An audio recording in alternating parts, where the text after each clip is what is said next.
right, high rollers, our good friend Christopher Womack is back. Can't wait to hear about his adventure at the 2017 World Series of Poker. He is a poker player, self-proclaimed professional shark killer, affiliated with America's Card Room. He's a poker podcaster and also a licensed cannabis dealer in the state of Colorado. Chris, welcome back to the show, man. Thanks for being our high roller today.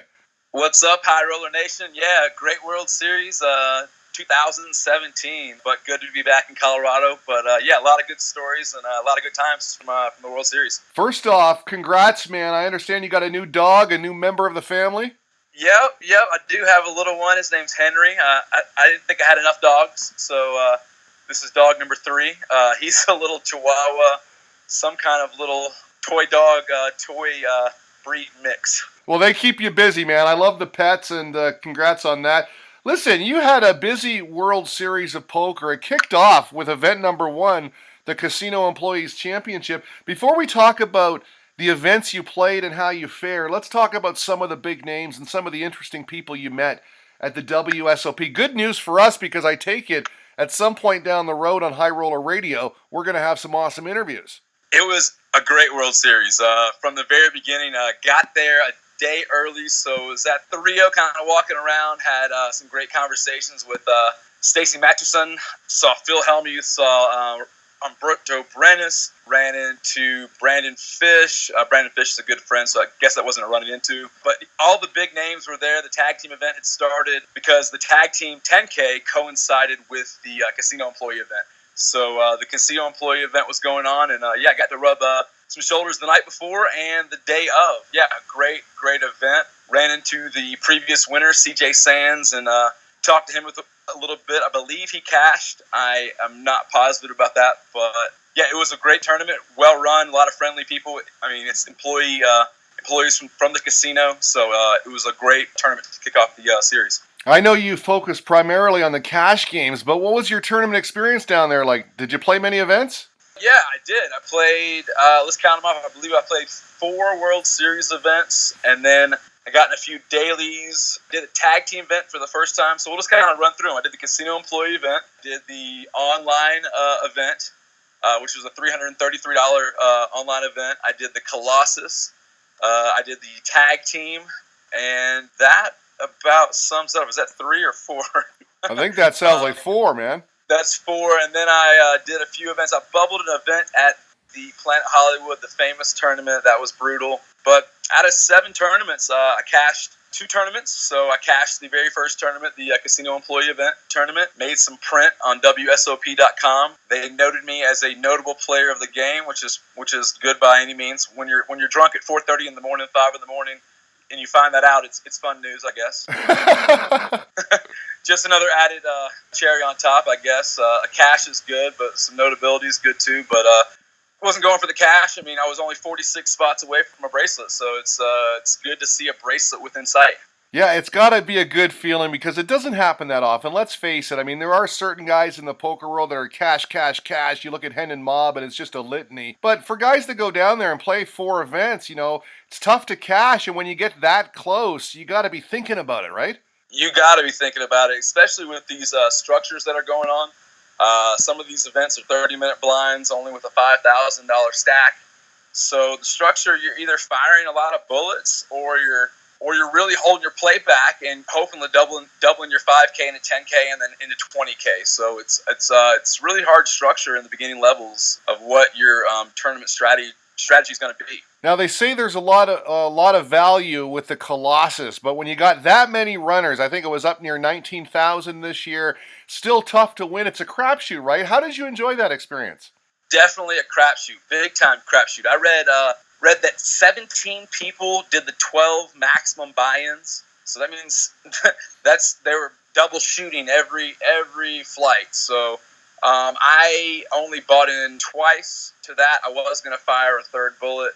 I was talked out of it by a good friend, actually has ownership in 888 Poker.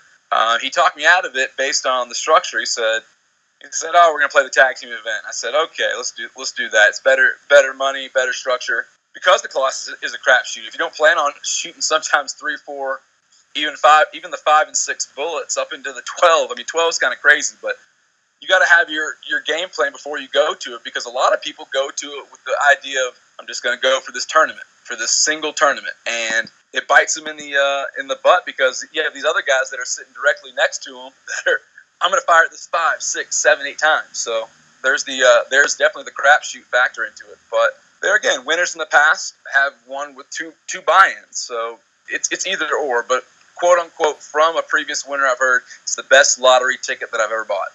Absolutely. Hey, listen, this year at the final table, some Colossus controversy. You saw our Q&A with Luke Vrabel at Slay America on Twitter. He finished 9th. He was hassled by the rail, and apparently by a floor director as well, as I understand it. You were there, man. What was that all about?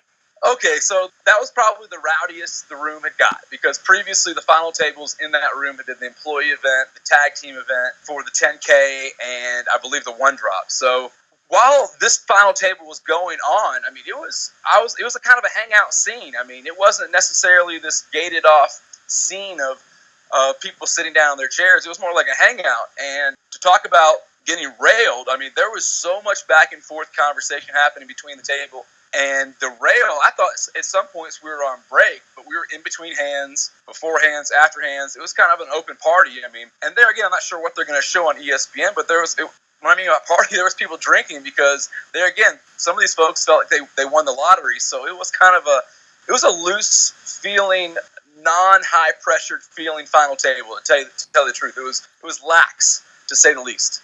Okay, and as I understand it, I mean, Negrano was on the feature table, so they had this small area, quarters were tight, the rail was real close, and then it just got a bit outrageous, as I understand. Slay America was not happy at all. It was lax, to say the least. You want to kind of bring in the cannabis marijuana idea. There were some vape pens definitely that could be possibly seen on camera if they showed the Colossus final table, because I walked in, I was like, oh, it's like this? Okay, this is lax. And it was rowdy. It was definitely rowdy. It was probably the most rail. And it was weird, to tell you the truth, because they weren't at the feature final table. They were in the final table room, but they were off to the side, so there wasn't seating. Everybody was standing. So that's what made it gave it that opportunity to kind of have that crowd mentality. All right, well, let's talk about marijuana at the WSOP, and related to this event, the Colossus, we can put it all into one. I understand that, obviously the Nevada laws have changed, but having cannabis on property at Caesars is still an offense and can be kicked out. You can be 86. You're telling me people were vaping right in the final table area? That's what I'm telling you. I'm telling you this also. Caesars, no offense, you need to hire me, because I could be your perfect cannabis poker liaison. So no offense, I'm sorry you're a little behind. But no, I think the casinos are up, their hands are up in the air, because they were against it. Nevada was against it for so long, and now the floodgates are open. It's part of hospitality. It's been part of the culture. It's been part of the industry. So now they're so far behind on it, they don't know how to react. There was nobody getting kicked out. There was no aggression from the casino to bust people. That would be a loosely used word of the past, bust, because I don't think people will be busted or arrested or even questioned for marijuana use in the future. So what I saw at the World Series was nobody was getting approached. It was pretty open with vape pens or hash pens outside the World Series, and hopefully because of this radio, they don't come after the people outside. But from what I saw, it was kind of a hands-off kind of deal. And I think the whole casino industry kind of has that approach, because they're hands-off and they don't know what to do right now, because one day they're arresting or busting or hassling somebody, the next day that's their customer. So wow, times have changed. The culture has changed. By the way, a pat on my own back. What did you think about the article in Leafly about the secret history of cannabis at the WSOP? I was very happy they published that. I think it's great. I think the name affiliation with cannabis, with the World Series, this is just open conversation that needs to happen in general. That's what has made cannabis legal. That's what probably made poker legal back in the day. I know there was laws within certain games that were allowed to be played. When the conversation is out there, that means there's progression happening. I'm very excited that the conversation is out there, and Leafly having their outsourcing of information to millions, let alone the World Series being information being outsourced to millions. That combination of those two names is a good conversation to be had. There's definitely history there. There used to be what was the famous sign into Las Vegas? Two joints gets you 20 years, or with that kind of mentality to have now the open conversation. It opens Nevada up to be the marijuana tourist capital of the world. I mean, you thought of that as Amsterdam for a long time, and then it's been dilly-dallying back and forth within who's going to be that capital within the United States. Well, Nevada's going to be that capital because they are the capital of tourism. They have the power to influence all the tourists that come into their city to go back to their hometown to have that open conversation about marijuana, about legalization. And I think it's a great opportunity for the United States in general, but for Nevada individually to be that first city-state that has food-induced cannabis, that you can go into a restaurant, lounges that you can go smoke marijuana and smoke hash in. This is the hospitable side of marijuana that we haven't even seen yet because it's still been behind closed doors, and dispensaries are behind closed doors still, but the open use of marijuana, that's the hospitality that is yet to come, and Nevada could really take the horse by the reins and run with it, really. Yeah, I was very happy they published that article again, Leafly, The Secret History of Cannabis at the World Series of Poker. Did you know that Mike Hahn was high when he did that Thriller dance in 06? I did not, but I can imagine there's been a few celebrations while under the influence of cannabis, for sure. Another one of the big issues at the World Series of Poker this year has been marked cards. Matt Glantz recently tweeted out a pic of some horrible-looking cards, and he said, "This is 5 or 6 weeks in. What's going on?" What's your take on that? I mean, you played. Yeah. Oh my gosh. Was he playing Omaha? Those were very marked. He had 4 of them that were like some double marked. So yeah, from the very first day. I mean, only sometimes 5, 6, 7 shuffles in, people were seeing marked cards. And if you notice where those marked cards on Matt Glantz's tweet picture, you notice those are all where you make your fold to look at your cards inconspicuously when you fold them halfway up. So a lot of it is incidental. A cheater, a scammer poker player might take advantage of that, like, oh, these are markable cards, but they were being switched out from the very first event. Single cards were being switched out from the beginning. When the first card that was done was the 6 of clubs. The next one was like a 3. So these from the very beginning, they were not like these high-end cards of Ace of Spades, King of Spades, or anything like that. And I actually played a hand in the employee event where I got a marked card. I saw it thrown to me, and I covered it up before anybody could see it in case it was marked. And I was like, sweet, maybe I do have the Ace of Spades right here. But it was not. It was another low-end card that just I'm not going to mention that company's name because I don't want the slander, but they were I've heard of bad cards in the past, and these were definitely not quite up to the best of quality or the brand of the WSOP because yeah, they were. That was the talk of the World Series. One of those talks was these cards this year.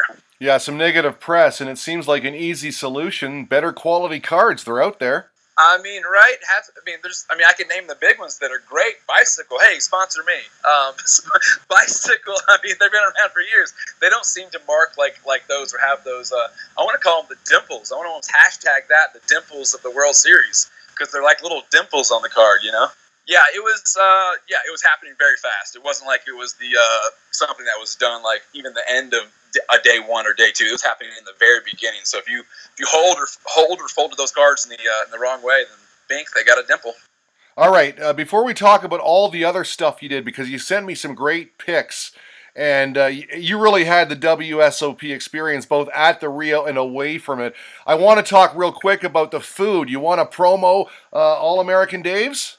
Oh, man, All-American Dave's. Everybody loves them, man. They're great. I'll tell you this. So All-American Dave's, if you don't know about All-American Dave's, or if you're at the World Series and you don't know All-American Dave's, now you do. All-American Dave's is the food truck outside. They got gourmet meals from salmon to burgers to salads and all the way to these very well-done smoothies. So if you're at the WSOP enjoying All-American Dave's right now, you know exactly what I'm talking about, and I enjoyed them at least a few times.